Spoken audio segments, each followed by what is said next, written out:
जब राग द्वेष की वृत्ति उत्पन्न हो तो साधक निराश ना होवे, अपितु बहुत सावधान हो जाए, उदास ना होए, निराश ना। देखो ये जुआरी का सा खेल है, जय बार जुआरी हारता है तय बार उसकी जिद और बढ़ती है। शायद अब की जीत जाऊं, अब की जीत जाऊं। ऐसे ही साधना में होता है। ऐसा नहीं कि एक बार में ही जीत गया, कई बार साधक दांव हार जाता है, अच्छे अच्छे खिलाड़ी हार जाते हैं। बहुत गंभीरता से समझना, निराशा नहीं आनी चाहिए, नहीं तो फिर असली में हार जाएंगे हम। कई बार ऐसा होता है जीवन में, कई जगह राग हरवा देता है, हमको फिसला देता है, फिर एकदम सावधान हो। जैसे जुआरी के, अगर अब की जीत गए तो पूरी बाजी जीत जाएंगे, शायद अब की जीत जाएं, तो वो तो जीते ना जीते, जीता तो हारा, हारा तो हारा। और यहां हारा तो जीता और जीता तो जीता। ये अध्यात्म है। निराश तो नहीं होना, ये हमारी प्रार्थना है। साधक कभी निराश न हो कि अब क्या होगा, अब तो मैं हार गया। कुछ नहीं हारे, एक नया अनुभव मिला हारने से। जानबूझ के मत हारना, अनुभव नहीं मिलेगा। फिर अगर फिसल गए हो तो अनुभव मिलेगा। कहां से फिसला, क्यों फिसला, आगे बढ़ूं, निराशा नहीं। और आध्यात्मिक ऐसा है कि जैसे जल में ऐसे मारा तो गड्ढा दिखाई दिया, हाथ हटा लिया, पूरा बराबर हो गया। समझ रहे, फिसल गए तो लगा हानि हो गई, लेकिन अध्यात्म में फिर संभल करके चले तो बिल्कुल बराबर हो गया, कोई हानि नहीं हुई, बड़ा मंगल हो जाएगा। निराशा तो उपासक को करनी नहीं, ये ध्यान प्रार्थना हमारी मान लीजिए, नहीं तो आप परमार्थ से हार जाएंगे। अंतिम श्वास तक हारना नहीं है, हारते हुए भी हारना नहीं, ये बात मान लेना। मैं हर बार कमर कसूंगा, आपकी शायद जीत जाऊं, आपकी शायद जीत जाओगे, निकल जाओगे। बहुत ध्यान देने का विषय वर्णन हो रहा है, यही हमारी आध्यात्मिक उन्नति मारी जाती है। क्या होता है, साधक राग पूर्वक किसी कर्म में प्रवृत्त ना हो, किसी भोग में, किसी विषय में, किसी कर्म में आज्ञा मान करके कर्म में प्रवृत्त हो। यह बड़ा सूक्ष्म विषय है। साधक की कर्मों में प्रवृत्ति या निवृत्ति अपनी रुचि से नहीं होती।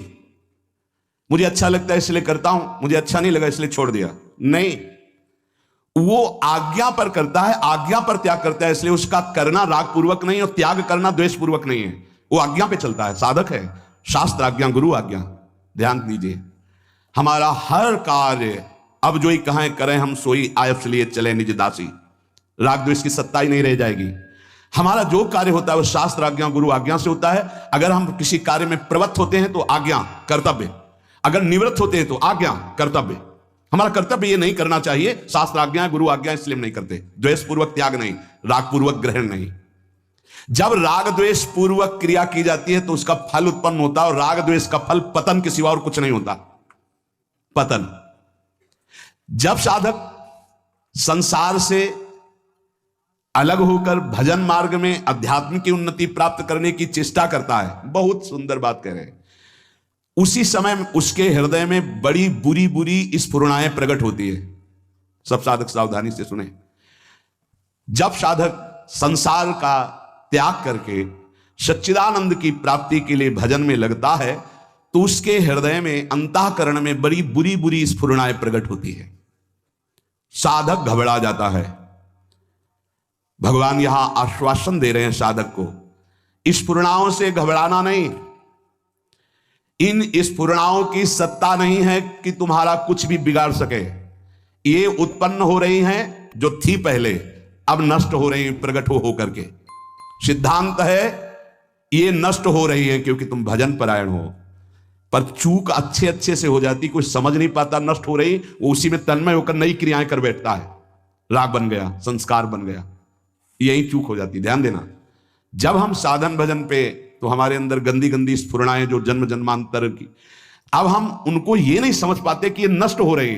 हमारे अंदर काम आ रहा है, हमारे अंदर क्रोध आ रहा है, हमारे अंदर भोग आ रहा है, भोग की बातें आ रही, पुरानी बातें आ नहीं रही, वो नष्ट हो रही। अगर आप उनमें तन्मय होकर नवीन क्रिया कर बैठे तो संस्कार बन गया, मिटने की जगह बन गया, अब पतन अवश्यंभावी। अतः उपासक स्फुरणाओं को देखकर घबराए नहीं, आ नहीं रही, ये जा रही है। संसार का जब आप भोग करते थे तो स्फुरणाएं आ रही थी, तुम जान नहीं पाए, वो इकट्ठा हो रही थी। जब तुम संसार से मुक्त होने के लिए भजन शुरू किए तो अब वो जाएंगी, निकलेंगी, वो निकल रही स्फुरणाएं। अब भजन के बल से स्फुरणाएं खाली हो रही हैं। तुम स्फुरणाओं में चिपकना मत, पकड़ना मत, उन स्फुरणाओं के अनुसार संकल्प करके क्रियाएं मत करना, वो निकल रही है। साधक को चाहे अच्छी स्फुरणा हो या बुरी स्फुरणा, बिल्कुल ना राग करना ना द्वेष, दृष्टा मात्र बने रहना है। भजन क्या आ रहा है बस देखते चले जाओ। जैसे हम रास्ते में चल रहे हैं, बोर्ड में लिखा है ऐसा ऐसा ऐसा, तो पढ़ लिया चल दिया, कोई मतलब तो है नहीं, तो हम ऐसे पढ़ रहे हैं अंतःकरण में, ये आई बुरी स्फुरणा, ये अच्छी स्फुरणा आई। ना हमको डरना है, ना घबराना है, और ना चिपकना है, ना अच्छी स्फुरणा में ना बुरी स्फुरणा में। क्या हुआ? राग द्वेष दोनों मिटते चले जा रहे हैं, क्योंकि अच्छी स्फुरणा राग की है और बुरी स्फुरणा द्वेष की वृत्ति पैदा करेगी। अभी जो हमारा हो रहा है वो राग द्वेष से नहीं हो रहा, गुरु आज्ञा से साधना हो रही है। सावधानी पूर्वक यदि तटस्थ माने दृष्टा बन करके इन स्फुरणाओं की उपेक्षा कर दे तो राग द्वेष रहेगा ही नहीं। राग द्वेष के वशीभूत होकर संसार के सब प्राणी कर्म कर रहे हैं। राग द्वेष पुष्ट होता है तो प्रकृति उसका स्वभाव अशुद्ध कर देती है। अशुद्ध स्वभाव होने के कारण वो भोग प्रधान बन जाता है। जिसकी प्रकृति राग द्वेष रहित होती है उसका स्वभाव शुद्ध हो जाता है। शुद्ध स्वभाव होने पर योग हो जाता है प्रभु से, अशुद्ध स्वभाव होने पर भोग बनता है प्रकृति का, संसार का। क्या सुंदर सिद्धांत भगवान वर्णन कर रहे हैं। साधक संपूर्ण कर्मों को अपने भली भांति भगवत अर्पण कर दे तो उन कर्मों का फल होगा भगवत प्राप्ति, राग द्वेष मिट जाएंगे। राग द्वेष के मिटाने के इच्छुक साधक के लिए शास्त्र प्रमाण कर्म करना अत्यंत आवश्यक है। जैसा आदेश हम वैसा कर रहे हैं, हमारा कोई राग नहीं, आदेश के अनुसार कर रहे हैं, गुरु आज्ञा शास्त्र आज्ञा। राग द्वेष से सर्वथा रहित जो महापुरुष हैं उनका अंतःकरण शुद्ध निर्मल होता है कि वो वेद पढ़े हो या ना पढ़े हो, उनके हर वचन वेद प्रमाणित शब्द निकलते हैं। शताम ही संदेह पदेषु वस्तिषु प्रमाणम अंतःकरण प्रवत्तयः। सत्पुरुषों का अंतःकरण इतना पवित्र हो जाता है कि उनकी वाणी वेद प्रमाण मानी जाती है। जैसे किसी भी विषय में संशय है, उस महापुरुष से पूछ ले और वो कह दे हाँ ठीक है ऐसा, अब कोई भय नहीं, वैसा ही होगा जैसा वो बोल रहे हैं। सताम ही संदेह पदेषु वस्तिषु प्रमाणम अंतःकरण प्रवत्तयः। उनका अंतःकरण राग द्वेष से रहित परम शुद्ध है, वो जो बोलेंगे वही शास्त्र प्रमाण होगा। महापुरुषों का अंतःकरण इतना शुद्ध निर्मल होता है कि स्वतः वेदों का भावार्थ उनके हृदय में प्रकट हो जाता है। वो जो बोलते हैं आप वेद से प्रमाणित कर लीजिए, वो मिलेगा कहीं ना कहीं लिखा। स्वामी शरणानंद जी से कहा कि ये तो हमने कहीं नहीं पढ़ा जो आप कह रहे हो, तो बोले लिख लो, नया वेद लिख लो, जो हम कह रहे हैं वो लिख लो। तो इतनी ठसक से कैसे बोल रहे थे? क्योंकि अंतःकरण भगवदाकार है, तो कह रहे लिख लो, नए ग्रंथ को लिख लो, जो हम बोल रहे हैं वो लिख लो। तुम्हारी पहुंच नहीं तो पहले से सब लिखा हुआ है, उसको मिला लेना। जो महापुरुष राग द्वेष रहित, उसके अंतःकरण में शास्त्र अनुकूल ही बात निकलेगी। राग द्वेष का सर्वथा अभाव होने के लिए जो साधक राग द्वेष मिटाना चाहता है उसे किसी महापुरुष का आश्रय लेना पड़ेगा, क्योंकि शास्त्र को हम नहीं समझते कि हमारे लिए कब कहां कैसी आज्ञा है। वो महापुरुष ठीक वही आज्ञा करेंगे जिससे हमारा मंगल होगा। जब हम किसी महापुरुष का आश्रय लेते हैं, उनकी आज्ञा के अनुसार हम साधन व्यवहार सब करते हैं, तो हमारा स्वभाव शुद्ध हो जाता है, स्वभाव शुद्ध हो जाता है। यही कारण है कि ऐसे महापुरुष के आचरणों से जगत का मंगल होता है और ऐसे महापुरुष आदर्श माने जाते हैं जिनका हृदय शुद्ध हो गया राग द्वेष रहित। ये राग द्वेष उत्तरोत्तर बढ़ने नहीं चाहिए, कम होने चाहिए, देखते जाओ। और जिससे द्वेष हो जाए तो हमने अपने अंतःकरण में गुरु प्रताप से उसकी निवृत्ति का उपाय एक ही पाया है, उसमें भगवत भाव करके प्रणाम कर लेना, बार बार प्रणाम। उसकी याद जब आवे हृदय जले तो प्रणाम कर लो, वो सामने आवे तो प्रणाम कर लो, तो द्वेष मिट जाएगा। जैसे हम किसी से द्वेष नहीं करते पर बार बार हमसे द्वेष कर रहा है तो हमको लगने लगता है कि हमसे द्वेष क्यों कर रहा है, तो हमारे अंदर भी द्वेष जागृत हो जाता है। अब उससे बचने के लिए अगर उपाय नहीं किया तो द्वेष पक्का हो जाएगा। द्वेष पक्का हो जाएगा तो उसकी निंदा होने लगेगी, उससे झगड़ा होने लगेगा, उसकी बुराइयां शुरू, कूड़ा करकट हो गया, सब उपासना में कूड़ा करकट हो जाए। पहला कार्य, जहां देखे हे पतित पावन प्रभु, मैं आपको समझ नहीं पा रहा, प्रभु आपको प्रणाम है, आपकी ये द्वेष लीला हम नहीं समझ पाए, नाथ आप ही हो, बच जाओगे पक्का। जब कहीं ऐसा हुआ है तो पतितानां पावनेभ्यो वैष्णवेभ्यो नमो नमः, हे प्रभु आपको मैं नहीं समझ पा रहा, आप ही नाथ बचाओ, आपकी इस द्वेष लीला में मैं न फंस पाऊं, पक्का निकल गए, पक्का। तुम्हारे हृदय से द्वेष चला जाएगा तो उसके हृदय में जो हरि जाने आपके हृदय में राग द्वेष नहीं होना चाहिए। उपासक दूसरों को सुख पहुंचाने की जब लालसा कर लेता है तो बहुत जल्दी हृदय उसका राग द्वेष से रहित होता है। दूसरों को सुख पहुंचाए, पर किसी से मांग के नहीं, चंदा बटोर के नहीं। यहां मना कर रहे हैं, मेरे द्वारा लोगों का कल्याण सुख हो, इसके बदले में मुझे रुपया एकत्रित करना है, भोग सामग्री मांग के एकत्रित करना है, यह सेवा नहीं होती। इसे सेवा नहीं कहते, ये वासना की पूर्ति कही जाती है। ध्यान दीजिएगा, दूसरों को सुख पहुंचाने से बहुत जल्दी राग द्वेष मिटता है, जिसे सेवा कहते हैं। पर सेवा दूसरों से मांग करके, भोग सामग्री एकत्रित करके अपनी मान बढ़ाई पुष्ट करना होता है, सेवा नहीं होती। कारण कि वो सुख भोग करना चाहता। मैंने सर्दियों में कपड़े बांटे, तुमने क्या बांटे? तुमने क्या बांटे? तुमने क्या सेवा की? कंबल तो किसी और ने दिया था, आप चुपचाप वहां जाकर के दे आए, ये आपके ऊपर कृपा हुई है। आप गर्व क्यों करते हैं? मैंने कंबल बांटा, दिया तो किसी और ने है आपको, देनहार कोई और है। देते रहते दिन रहन। तुम्हारे जीवन की पवित्रता बढ़ाने के लिए प्रभु ने तुमको यह अधिकार दिया कि जाओ तुम ऐसा सत्कर्म करो। अभिमान क्यों करते हो? मैं किसी को कुछ देता हूं ऐसा जिसका हृदय में भाव है, वो आसानी से मेरी बात नहीं समझ पाएगा कि सेवा धर्म किसे कहते हैं। सेवा उसे कहते हैं जिसके बदले में कुछ भी चाह ना हो। तुमने वस्तु दी और वो तुम्हें धन्यवाद बोले, तुम्हारे आगे झुके, तुम्हारी अनुकूलता में चले, तो सेवा कहां हुआ? ये तो व्यापार हुआ। सेवा का तात्पर्य है कि हमने जो कर दिया सेवा, तो लौट करके आपके व्यवहार को नहीं देखा, आपने उसके बदले में क्या व्यवहार किया उसको लौट के नहीं देखा। जो सेवा के बदले में थोड़ा भी चाह करता है वो सेवा नहीं है। सेवा राग द्वेष को मिटाने में समर्थ है। नहीं महाराज जी, सेवा तो धन से होती है, वस्तुओं से होती है। वस्तु और धन के बिना सेवा किसकी बनेगी? और आप कह रहे सेवा करने के लिए धन और वस्तु की किसी से मांग नहीं करनी चाहिए। स्थूल वस्तुओं से, उत्तर, स्थूल वस्तुओं से, धन से, भोग सामग्री से कर्म होता है, सेवा नहीं। बड़ा सूक्ष्म विषय है। कर्म से बंधन होता है, सेवा से मोक्ष मिलता है। कर्म से राग द्वेष पुष्ट होता है, सेवा से राग द्वेष मुक्त होता है।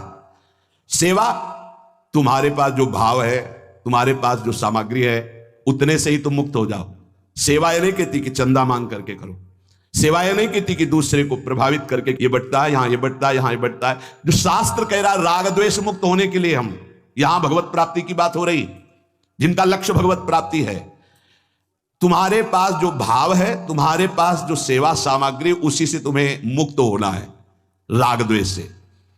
जो वस्तुओं से सेवा का भाव किया जाता है वो कर्म बनता है, सेवा नहीं। स्थूल वस्तुएं जितनी तुम्हारे पास है उतने से तुम्हें सेवा का अधिकार है। जैसे तुम एक शॉल ओढ़े हो, कोई थर थर कांप रहा है, अपना शॉल उड़ा दिया, तो 1 करोड़ कंबल उड़ाने का जो फल है वो तुम्हारे शॉल के बराबर नहीं होगा, क्योंकि तुम्हारे पास एक ही था। तुमने अपने शरीर की परवाह न करके उसको उड़ा दिया।